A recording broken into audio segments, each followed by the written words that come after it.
Right here. Yeah. Just continue to freeze for a minute. Yeah. This one is like particularly pernicious.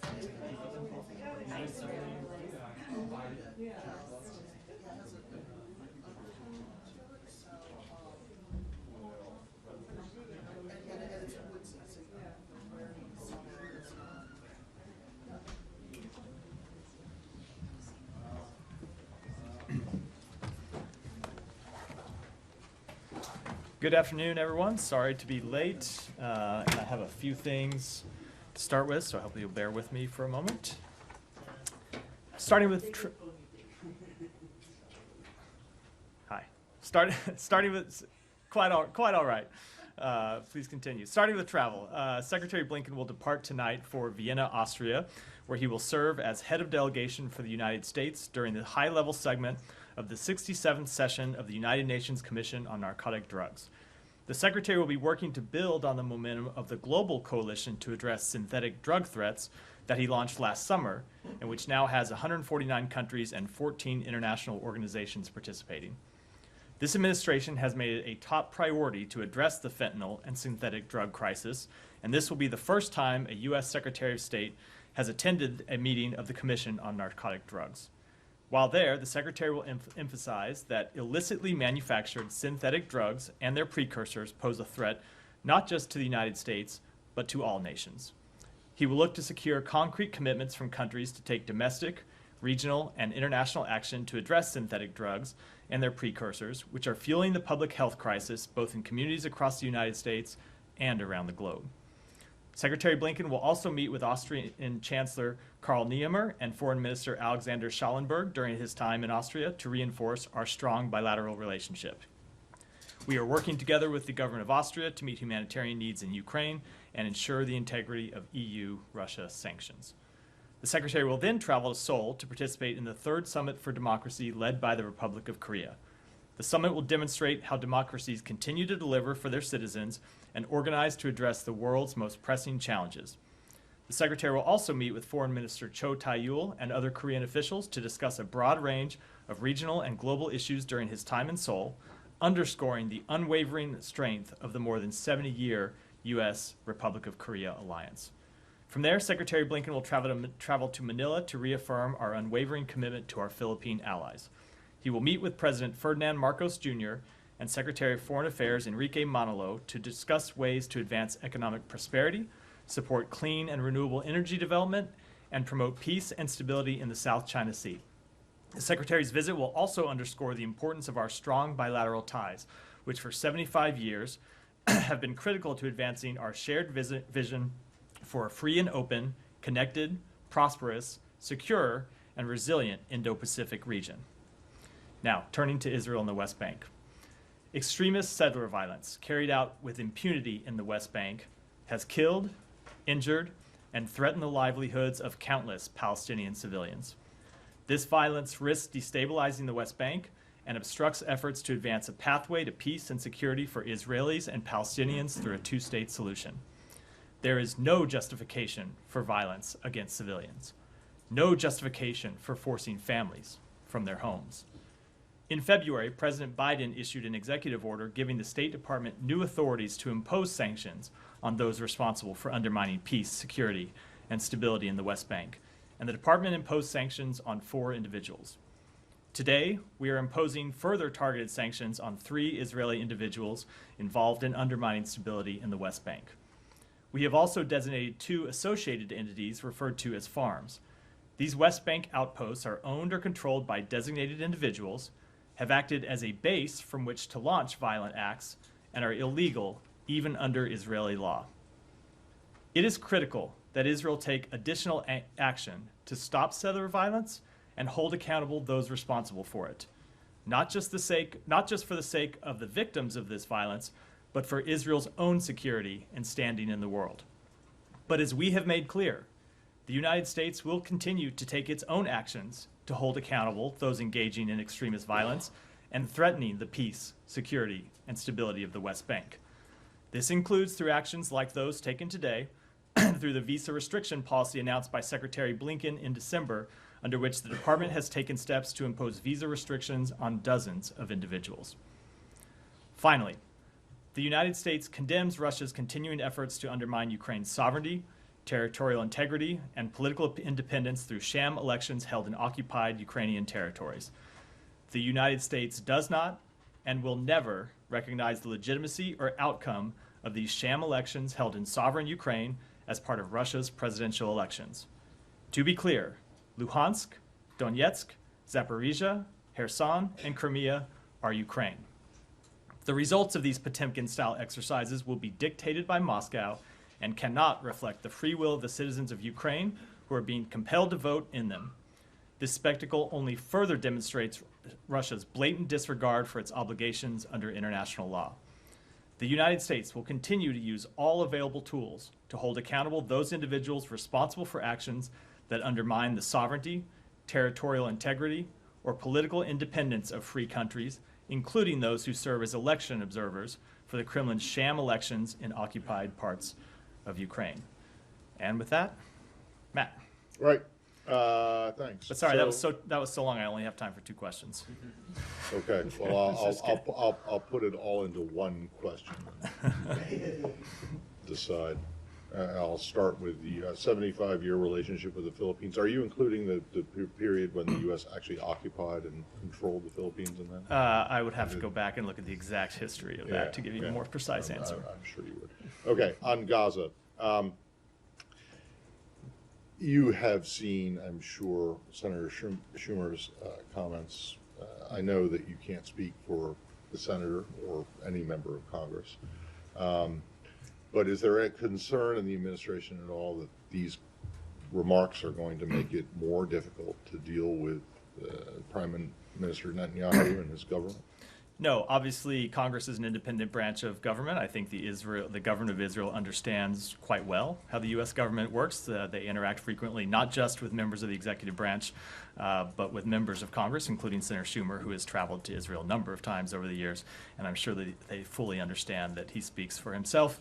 He's obviously someone we're in close contact with, but it's not a statement from the executive branch. Well, fair enough, except that there are members of the executive branch who have said roughly similar, if not exactly the same thing, over the course of the last several months.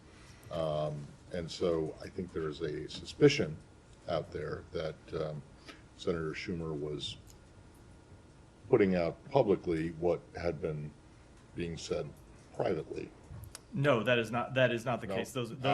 These are statements made by Senator Schumer, not by the Biden administration. Okay, so there's no frustration in the administration with Prime Minister Netanyahu and his government? Look, there are a number of things that we want to see Israel do differently. We've made that quite clear. I've said it from this podium, as you know, a number of times, and we've made that quite clear in direct conversations with the Prime Minister. But I don't have anything beyond that. Okay, thanks. Jillian. Haiti? Yeah, Okay. sure.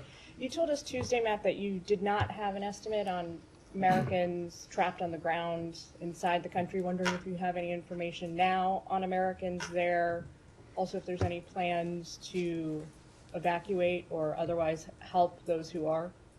So I don't have an estimate of how many Americans are on the ground in Haiti. That's always difficult information for the State Department to have a precise number on, because most Americans, when they travel to a country, and certainly one like Haiti where we have close ties and there are people that go back and forth, they don't register with the United States. They don't register with our embassy to tell us that they are there. So it's impossible for us to know for sure. There are several hundred Americans who have registered to receive more information when we can provide it to them, and we of course do provide that information to them, but that's different than an overall number, which is as is the case in most parts of the world. We just aren't able to offer an estimate. With respect to your second question, we always plan for all sorts of contingencies, but no, we are not planning for any. We are not actively planning for any evacuation. And I would remind you and others that Haiti has been a level 4 country with respect to our travel advisors since 2020. So what that means is for 4 years, we have been telling Americans, do not go to Haiti. Do not travel there. It's not safe to do so. and for those who are there, leave as soon as you can feasibly do so without putting yourself at risk. So you don't anticipate, or put it this way, so no plans to evacuate as of now. Do you anticipate there may be some support for evacuation for those few hundred or however many there are? We will always provide information to American citizens that reach out to us when we can do so. For example, if there's information about the operations at the airport that becomes available, we'll make that known to Americans who reach out to us. But we are not actively planning for any evacuation, no. One last question, if I may. With the few $100 million of new aid money that's going to make its way to Haiti, does state have, I guess, guardrails in place to prevent any of that funding falling into the hands of these gangs that are now controlling the government buildings? So let me, just to be clear, and to make sure I answer your question correctly, let me talk about the different types of aid and assistance that we are providing. So first of all, there is $33 million that the Secretary announced on Monday in humanitarian assistance that we are providing to help alleviate the humanitarian situation on the ground. And we always have guardrails in place. We always have monitoring programs in place to ensure that that money is used effectively. There is an additional $300 million that the United States is providing to support the multinational security support mission that Kenya will be launching in the coming days and weeks, which is a separate question from humanitarian assistance, and that is money that will be provided in some cases in kind through transfers of equipment, in some cases through provision of logistics, in some cases through direct financial support, but that is to the government of Kenya to support the multinational support mission, not to the government of Haiti or entities on the ground in Haiti. So can you do the top line numbers? So total 330 direct from the U.S. and then 300. Different. There's 300. It's two different things. $300 million in support for the multinational security support mission. $200 million of that is from the Pentagon. $100 million is from here. Separate and apart from that, not supporting the MSS mission, but supporting humanitarian assistance efforts, is the $33 million that the Secretary announced on Monday. Yeah. Yeah. For a second. Gaza's health ministry said today that 6 Palestinians were killed and dozens wounded in Israeli fire on crowds of residents waiting for aid trucks in Gaza City. Have you raised this with the Israelis, and do you have any information on this? So I don't have any information on this specific report. I just saw it today. I can tell you that this is the type of thing that we often raise with the Israelis, both to seek out more information and to make clear that we want to see effective deconfliction measures taken. We want to see them take steps to minimize civilian casualties. We want them to take steps to see that aid is effectively distributed to Palestinian civilians who need it and in no way jeopardized. And then just further on aid, the Secretary said yesterday when talking about the maritime corridor that it demands tremendous coordinating among donor countries. Is this for the U.S. military effort or the commercial maritime option? This is with respect to the effort the President announced in the State of the Union, the effort that we are launching with through the United States military and with which we are coordinating with other countries. And as you heard us say, we are working through what that will look like right now. And part of the purpose of the Secretary's ministerial meeting yesterday was to talk through exactly how we get that mission off the ground. And sorry, just quickly on the settler sanctions, what effect do these sanctions have on the farms? I realize it cuts them off from like the U.S. financial system, but like how will this impact their operations? So I won't speak to what the exact impact will be on their direct operations, but I can tell you how the sanctions will be imposed and how they will be enforced. So for both the individuals we sanctioned today and the two entities, any property that they have in the United States or in United States financial accounts is blocked. They no longer will have access to it, and they no longer have the ability to transact with the U.S. financial system. And then on top of that, any entities that transact with the United States financial transaction system, which of course is most entities in the world, banks and other entities, put themselves at risk of further sanctions and further enforcement activities from the United States if they transact with these farms and with these entities. So what we've seen when we announced our first round of sanctions under this new executive order last month is in Israel, Israeli banks freezing the accounts of the for previously designated individuals. And I won't make any predictions what will happen going forward, but I know that every entity around the world takes these sanctions very seriously. And why go ahead with them now? Is it because there's not been progress in talks for a temporary ceasefire? This is completely independent of the ongoing effort to achieve a temporary ceasefire and release of the hostages. We continue to pursue that. There continues to be ongoing work inside the United States government and with our partners in the region to try to achieve an agreement, but this work is independent of that. We have made clear for some time that we wanted to see Israel take additional action to, number one, stop extremist settler violence, and number two, hold those responsible for it accountable. And we made clear that if we didn't see sufficient steps, we were ready to take action. And that's why you saw us first impose visa bans in December. Next, the president issue this executive order in February, and now us continuing to add designated entities to the list of those that we have sanctioned. And I will just say, this is an area where we are going to continue to remain vigilant, and if additional actions are appropriate, we will not hesitate to take them. On Israel, thank you, Matt. I just want to follow up on something that Matt raised separately from Senator Schumer's remarks. There was this week released an unclassified American intelligence community assessment that indicated that Israel was likely to face lingering armed resistance from Hamas for years to come, that its military would struggle to secure the tunnel systems in Gaza, and it also said that the viability of Prime Minister Netanyahu's leadership and coalition may be in jeopardy.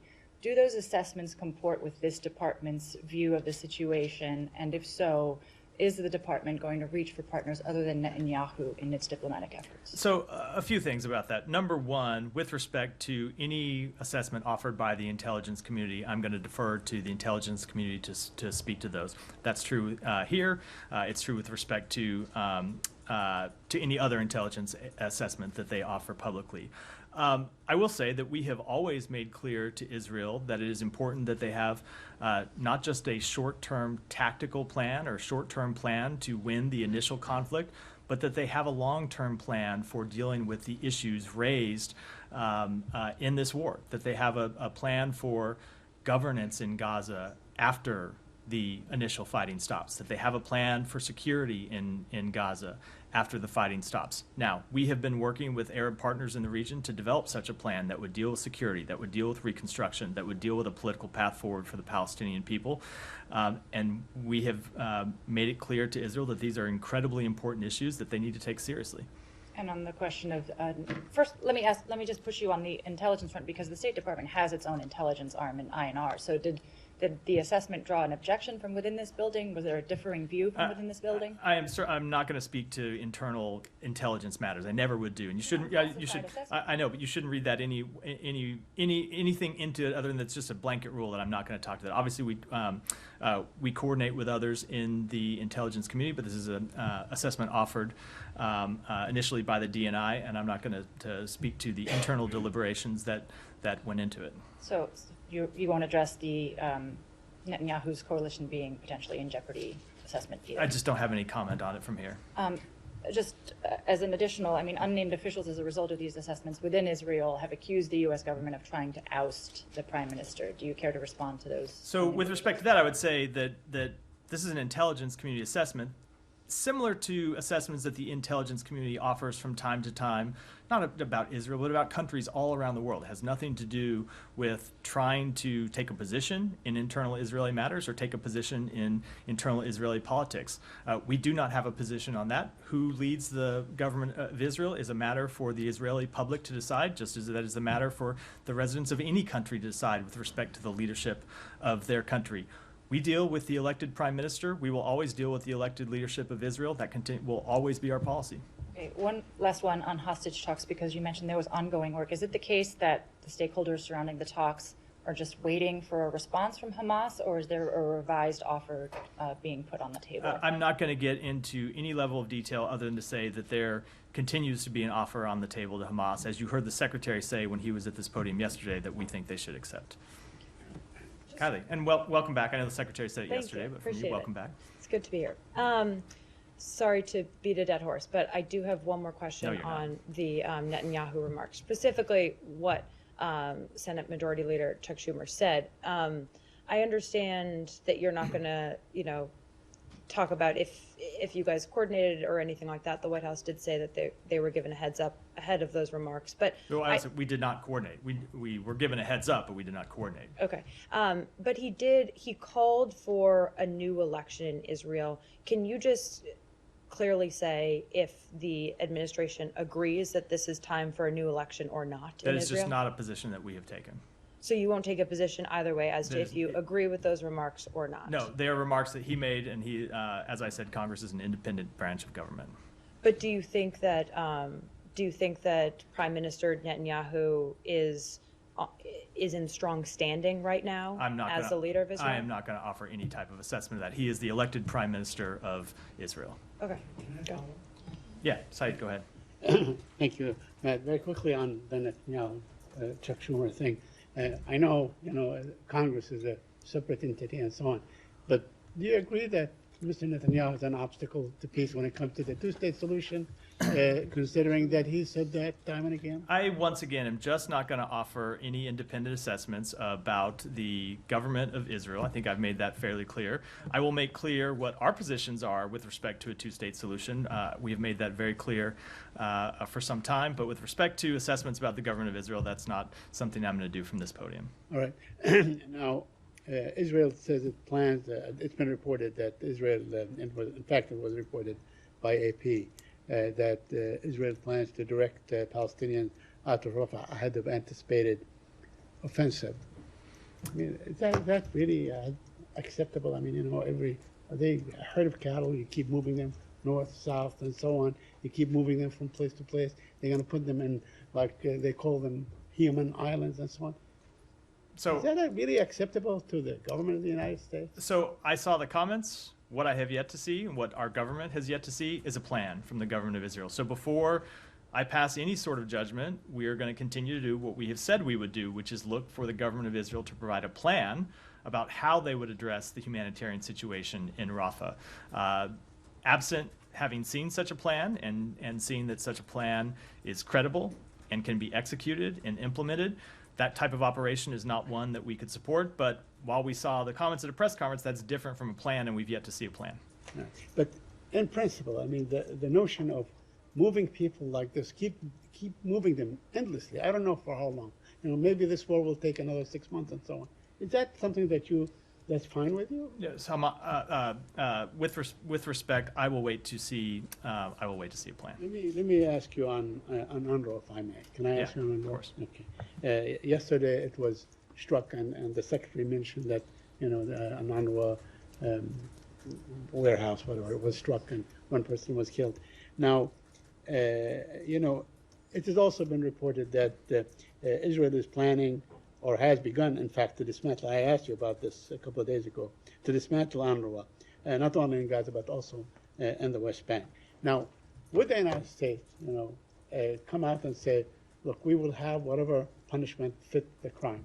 If it's proven that staff members of UNRWA had participated in the October 7th attack, then we will hold them accountable on that level. But you make a commitment to continue to keep aiding UNRWA? So, Saeed, I do appreciate your continued insistence that I put the cart before the horse and pass judgment on matters that remain open and on which we have not yet been provided the information we said we would have to have before we could pass judgment. But just as I would not pass judgment with respect to a Rafah plan that we have not seen, I'm not going to pass judgment on the outcome of an investigation that is still ongoing. What I will do is make clear what our principles are, which is that we think the allegations against UNRWA need to be investigated thoroughly. They are being investigated. We are waiting for the outcome of that investigation.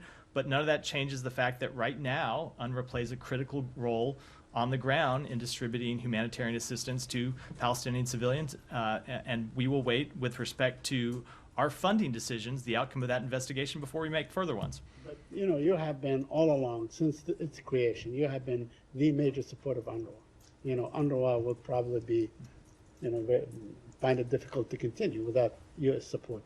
Why can't the U.S. say, we will continue to support you? You keep saying... Because there's an investigation that's ongoing into very serious allegations, and we want to see what that investigation finds. Yeah, go ahead. Thank you. Two questions. I'll follow up on Saeed's in the second question. But the UN said, and I'm just going to quote just to be accurate. So the UN said that the number of children reported killed in just over 4 months in Gaza is higher than the number of children killed in 4 years of wars around the world combined. That's a quote from the UN. So what will the US do to make sure that this statistics is not going to get worse in the next few months? So first of all, it is an almost unspeakable tragedy, the number of children that have died. It is an unacceptable outcome of the fighting of the past 5 months. And you heard the president speak to this over the weekend. We don't want to see another child die. We didn't want to see any children die, obviously. And that's why we have been engaged with the government of Israel to make clear that they need to do everything possible to minimize civilian casualties, and why we have made clear that with respect to any operation in Rafah, we need to see a credible and executable humanitarian assistance plan before we could support one going forward. Okay. On UNRWA, correct me if I'm wrong, but basically the US is holding any funds or resuming the funds until the results of the investigation is concluded. Is that correct? That's correct. Okay. According to my information of talking to UN officials, they're saying basically that Israel never provided an evidence to show these 12 members are involved.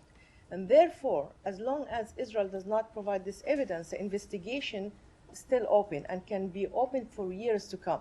So in a way, they indicating could be a political, actually, accusation more than an actual one. And even an actual one, it can be political. So where do we go from there? Because, following up with everything else that was said, UNRWA was created to cater for Palestinian refugees only. And the Israelis has always showed their contempt to UNRWA.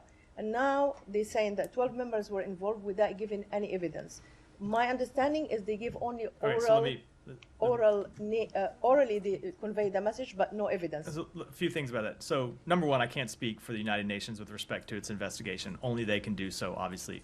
But they have communicated directly to us that they have the ability to conduct a thorough investigation in this, and we have confidence in their ability to do that, especially with respect to the former French foreign minister with whom the Secretary has a long-standing working relationship. We have confidence in their ability to investigate these allegations.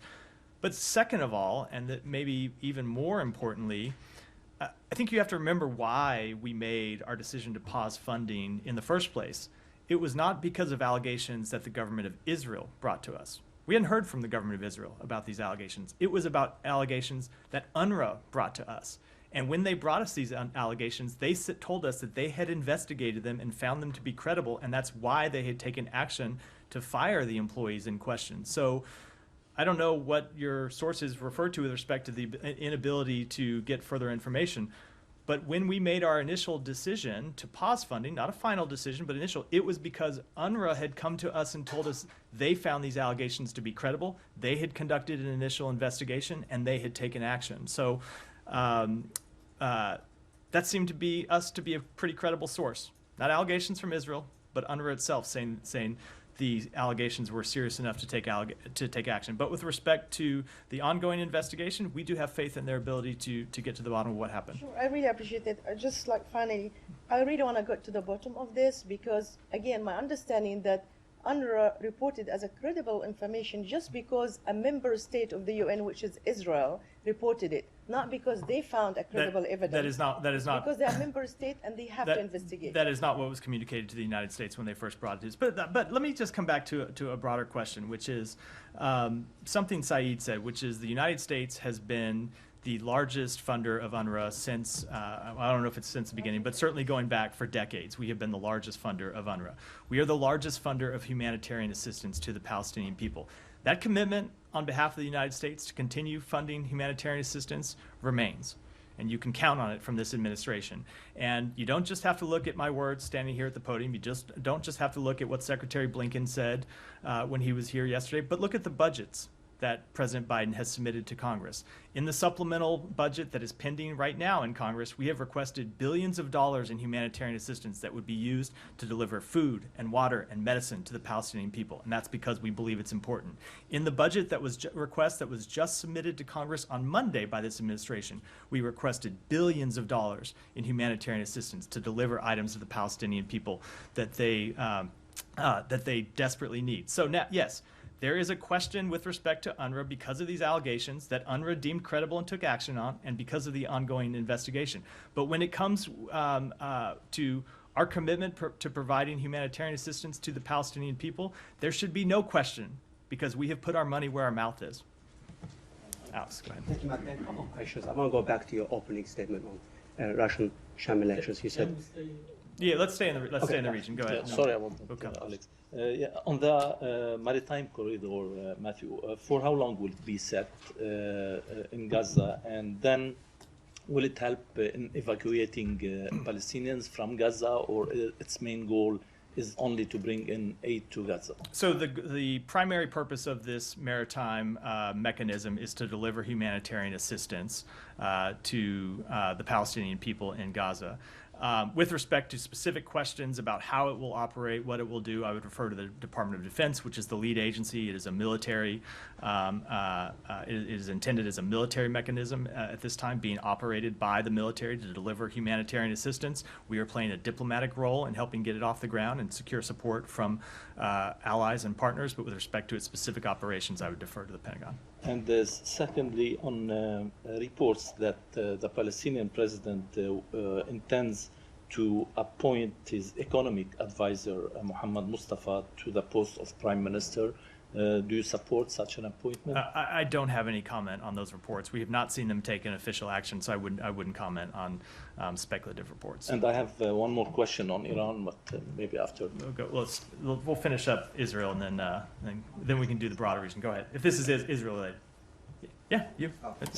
Thank you. Sorry, I know. Yeah. No, yeah. Well, happy Pi Day to all who celebrate. Question one is about the children in Gaza. Thousands of kids have been killed in Gaza. There's reports of crippling mental health conditions among all Palestinians, kids no less. Kids as young as 5 saying that they want to take their own lives.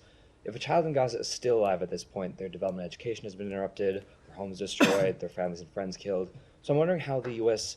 is thinking about supporting these kids who are still alive. And then secondarily, I'm wondering if there's any concern that this war may actually foment an entire generation to see Israel, and by virtue of its aid, the U.S. as more negatively and as entities to resist, as in, is there a fear that this war and this suffering might make harmony harder to achieve? So let me speak first to the impact on children, which obviously is a tragedy for those who have lost their lives and their family members.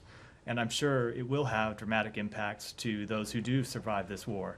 And it's one of the reasons we are trying to achieve a humanitarian ceasefire that would alleviate the suffering of the Palestinian people, including children. I know that it's important to everyone here, especially to all of us who have our own kids and think about them when we see what happens in Gaza. And so we are going to continue to try to pursue it and achieve that kind of ceasefire because it would be important to alleviate that suffering. And longer term, we will continue to try to get humanitarian assistance in to help the Palestinian people rebuild their lives. And then with respect to the broader question, so I would say if you look at the testimony that the Director of National Intelligence gave the other day to Congress, she spoke quite directly on this issue, and I would refer you to her comments with which, and would on behalf of the State Department wholeheartedly endorse them. And then on the investigations, we've talked about before, is the allegations of Israel killing journalists, of people like Hind Rajab, her family, the medics sent to save her, allegations now of torture and sexual abuse. On these and more, the U.S. often defers to Israel to investigate and, checks in periodically. But for how much longer will the U.S. continue to defer to Israel, given that, they kind of continue to reportedly commit the same violations? To put a finer point on it, for our colleague in the front row's question on attacks on food lines, after the attack 2 weeks ago, where at least 100 people were killed and nearly 800 were injured waiting for food. Since then, Israeli forces have reportedly killed more than 400 Palestinians in food lines since that attack. So I know that that attack is, being investigated, but how much longer can we keep sort of deferring as these violations continue to keep happening? So I will say, with respect to any matter, we want to see it investigated. We want to see it investigated promptly, and if appropriate, see accountability. And that's what we will continue to press the government of Israel to do. But that's not the only thing we do when it comes to these questions. We also press them to take measures to keep it from happening again. And in some areas we have seen improvements. In other areas there is clearly more work to be done. But it does come back to this, this thing we have talked about before, which is the difficulty of operating in this environment where Hamas continues to use Palestinians as human shields. So I will just say, with respect to the strike that Israel took yesterday that has reportedly killed an UNRWA worker. So the IDF put out a statement on that today and said that they were targeting a Hamas terrorist, and they've released video that they claim shows the death of a Hamas terrorist that they were specifically targeting, who has been stealing humanitarian assistance intended for innocent civilians and diverting it to Hamas and diverting it to the terrorists who not only killed more than 1,200 Israelis on October 7th and killed American citizens on October 7th, and not only continue to hold hostages, including American citizens, but continue to put Palestinian civilians in harm's way, and who could, at least for 6 weeks, end this conflict today by accepting the ceasefire proposal that's on the table. So it is a very difficult environment in which Israel operates that in no way alleviates their need to minimize civilian casualties. And what I can tell you is that we will continue to press them to do everything they can to minimize civilian harm. Go ahead, and then we'll come to you, Alex. Palestinian children. So on Tuesday, a 12-year-old Palestinian child, Rami, was killed by an Israeli police officer in East Jerusalem. He was lighting fireworks in front of his family home, playing with his brother and his friends. And Israeli National Security Minister Ben Gvir praised the police officer who shot Rami as a hero, and called the 12-year Palestinian boy a terrorist. What is your reaction to this? It's hard to know how to react to that specific comment. I will say that no child just out doing what a child does should be put in harm's way, and should see their life put at risk. No child out playing should be harmed in any way. And I can tell you this is a matter that we will seek information about the government of Israel. Haven't you raised this with the Israeli government? We may have. I wasn't aware of this report until you raised it to me right before the briefing. I haven't had a chance to talk to our embassy, but I can tell you if we have not, we will. And we know that Israel we heard from the news that Israel is investigating this, but how can we believe that Israel will investigate itself impartially when its national security minister calling a child? So it is important that we watch these investigations and hold them accountable, that the Israeli press watch them and ask questions, and that the rest of the world's press watch them and have questions. And this goes back to something you have heard me say before, that Israel is a democracy where the free press can ask questions, where citizens can demand that their government do better and perform better, and where the rest of the world can interact with them and ask those very same questions. And that's what we will do on behalf of the United States, and would encourage others to do it as well. All right, Alex, we'll finally come to you. Thanks so much. It's an eventful week, so I understand. Back to your opening statement on Ukraine and Russia. You said the United States does not and will never recognize the outcome of sham elections. Context matters, of course. You're talking about Ukrainian sovereignty here, but how much of these questions Putin's legitimacy, in your opinion? So I think it very clearly shows that he disrespects international law. And as I said, there is no legitimacy with respect to his claims for Ukraine, either the territory where they are holding these sham elections right now, or the rest of Ukraine where he continues to have designs. But in terms of the election that Putin is running this time, the United States will not recognize Putin as an elected president next week. Is that look, I think when it comes to the elections in Russia, first of all, the Russian people deserve free and fair elections and the ability to choose among candidates representing diverse views. They deserve access to impartial information. If you just look back at what we've seen over the past few weeks, we saw the Kremlin's leading critic, Alexei Navalny, die in custody following years of harassment and abuse. We've seen the Russian government attack one of his longtime aides, and we've seen them continue to deny anti-war candidates registration on spurious grounds and deprive Russian voters of genuine choices. So we have seen the Russian government, not just over the past months in the lead up to this election, but of course for years, crack down on the ability of Russian civil society to operate, the ability of independent journalists to exercise their legitimate rights, and of course the ability of the Russian citizens to speak clearly. We will watch the election, and I'm sure we'll have plenty to say when it concludes. Yeah, as for attack that you're referring to, Lithuania's counterintelligence said that they assessed that the Kremlin was behind it. The Russian intelligence service carried out this attack. Is that your understanding? I don't have any comment on from it here. I'm happy to take it back and see if we have any further. I also was hoping you could help us understand one more, and then I'll go. Yeah, thanks so much. The state's role in the latest aid package for Ukraine. The president signed a memorandum the very same day that you guys put out $300 million for Ukraine, and he directed the secretary to furnish up to $126 million from the FAA for Ukraine. Is it a separate package? Are you guys working on it, or is let me take that back and get you an answer on it. Go ahead. Okay, so on Monday, CARICOM meets, comes up with this plan for a presidential council in Haiti. It's now Thursday. Is the council being stood up? My understanding is that just in the last few hours, a number of the entities that will comprise the Transitional Council have submitted their names, and so we will continue to work with CARICOM and work with our international partners and work first and foremost with Haitians themselves on trying to pursue a path to return of democracy and free and fair elections in Haiti. Not surprisingly, there is some objection from some parties, particularly in Port-au-Prince, setting aside the armed groups that have essentially taken control of the city.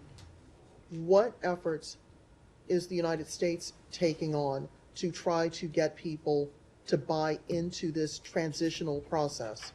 So a few things about that. First of all, what we saw Monday was dozens of Haitian individuals, representatives of political organizations in Haiti, civil society groups, being willing to make concessions and being willing to make compromises to try to restore stability and set the path to free and fair elections. And we think that's appropriate, and I think that's something that all political figures in Haiti should do to try to move past the current crisis.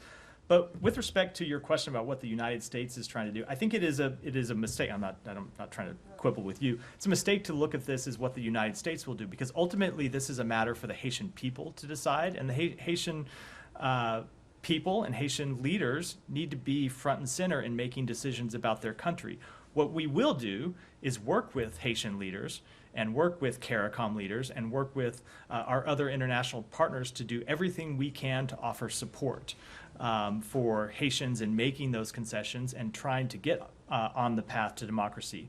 And separately, but important to this political pathway, we will support the multilateral, multinational security support mission, because it is critical to restoring security on the ground. And without security, it's going to be very hard, if not impossible, to hold free and fair elections. Is there a concern in this building that momentum might be ebbing because we're now 72 hours past this situation? And what happens if, for whatever reason, the names that have been put forward are rejected? What is the plan B? So, first of all, I'm not going to discuss hypotheticals and what might happen. I would never do that. With respect to anything, as others in this room have heard me say for the last few days, when I've gotten other hypothetical questions. But no, not a concern about momentum ebbing. This was always going to be a political process that required people to make compromises and people to make concessions. As you just heard me say, just in the past few hours, we've seen a number of names submitted for this Presidential Transitional Council. We want to see it get off the ground as soon as possible. We want to see an interim prime minister appointed as soon as possible. Thank you. Yeah, go ahead. Thank you. A couple questions on Iraq. The U.S. sanctions waiver to Iraq expires in the coming weeks. I've learned that this administration renewed that waiver to the Iraq that could pay to Iran. And in the past few waivers, Iran get monies from Iraq in euros, not in Iraqi dinars. Have you renewed that waiver to Iraq? And why are you allowing Iraq to pay Iran in euros? So first of all, with respect to which currency it's paid in, I don't know or have any understanding of which currency. With respect to the waiver itself, yes, we did issue this waiver, and I would emphasize, as you've heard me before, that these are waivers that have been regularly issued to Iraq going back to 2018 under a previous administration. This is now the 21st time that this particular waiver has been issued, and it's important to realize how this money has been used. Number one, that no money is permitted to enter Iran under the terms of this waiver. All of these funds are held in restricted accounts, and they can only be used for transactions for the purchase of food, medicine, medical devices, agricultural products, and other non-sanctionable transactions. And that it is part of our broader goal to wean Iraq off of dependence on Iran for the provision of electricity, because that's what these waivers, as I know you know, what these waivers relate to, which is that Iraq continues to have to get its electricity from Iran. Iraq has been making real progress on its path towards energy sufficiency. Since 2020, it has cut its imports of Iranian energy by more than half. Over the last decade, it has doubled its own electricity generation, and we will continue to work with them and support them as they try to become energy independent. And this week, 4 members of Congress sent a letter to Secretary Allen and Secretary Blinken on that issue, and they speak of the nature of that transactions. They mentioned that these transactions are fungible. If these transactions are fungible, so don't you think that you are keep maintaining the financial lifeline for Iran, and the Iran continues to keep supporting those groups that you listed in FTO? Not at all, and we've addressed this in the past. Not only is it not our assessment that that's not what how this money is used, but it's not what we have seen during the provision of this waiver in the past. And again, this is not just a decision that has been made by this secretary. It is a decision that was made by a previous secretary appointed by a previous president in the administration immediately preceding ours. What we have seen, and this is borne out time and time again, is that Iran is always going to fund terrorism. It's always going to fund destabilizing activities. That is the first item it commits to when Iran is going through whatever budget process it is that Iran goes through. And that this money helps the Iranian people because it can only be used for humanitarian purposes and other non-sanctionable goods. In other words, it is additive money that would otherwise not be spent to address the Iranian people's legitimate needs as opposed to the Iranian government's illegitimate purposes. And with respect to those illegitimate activities by the Iranian government, you have seen this administration respond to those. We have imposed sanctions on more than 500 Iranian entities since the outset of this administration. We have held Iran accountable for its support of terrorism and its funding of dangerous proxy groups around the region, and we'll continue to do so. Gita, go ahead. Thanks, Matt. Talking about the Iranian people, you may recall the results of the UN fact-finding mission on the suppression, the government suppression of the protests, which basically said in most cases crimes against humanity had been committed. Now, the U.S. Commission on International Religious Freedom, based on that report, is urging the Biden administration to support a UN Security Council referral to the International Criminal Court. Given what you just said about support for the Iranian people and holding the government accountable, would the Biden administration consider this proposition seriously as a means to that end of holding the regime accountable? So the UN fact-finding mission did document extremely concerning human rights abuses, which it included may amount to crimes against humanity.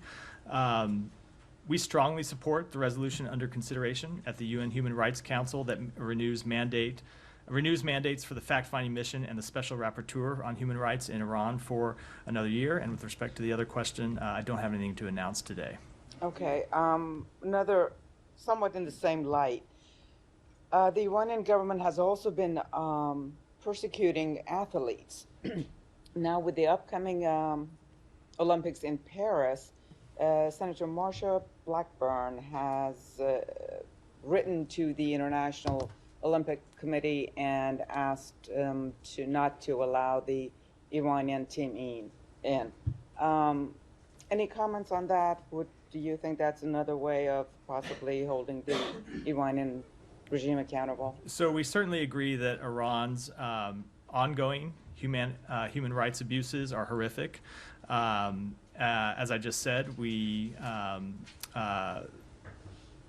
saw the UN fact-finding mission's conclusions with respect to possible crimes against humanity. I don't have anything to announce with respect to the Paris Olympics today, but we continue to look at and pursue numerous ways to respond to the Iranian regime's abuse of its citizens. Go ahead. No. U.S. Congressional Committee holding its hearing next week on the fairness of Pakistan's elections. Assistant Secretary Donald Lu has been asked to testify before the committee. What is your reaction on the announcement of this hearing, and will its findings have any impact on U.S.-Pakistan relations? So with respect to the hearing, any number of State Department officials testify all the time before Congress. We see it as an important part of our jobs to help Congress do its job, both from a policy-making perspective and from an oversight perspective. So we always look forward both to the informal conversations we have with Congress, the formal conversations, and of course, the actual testimony that our officials provide. So as you know, that former Prime Minister Imran Khan and his supporters alleged that Assistant Secretary Donald Lu threatened to destabilize his government during the March 2022 meeting with the Pakistani ambassador.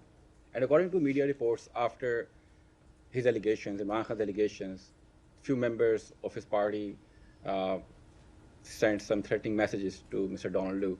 So those members might be, maybe, because it's an open hearing, they might be there. So do you have any concerns on security of Mr. Donald Lu in that hearing? So first of all, with respect to the underlying allegations against Assistant Secretary Lu, they're false.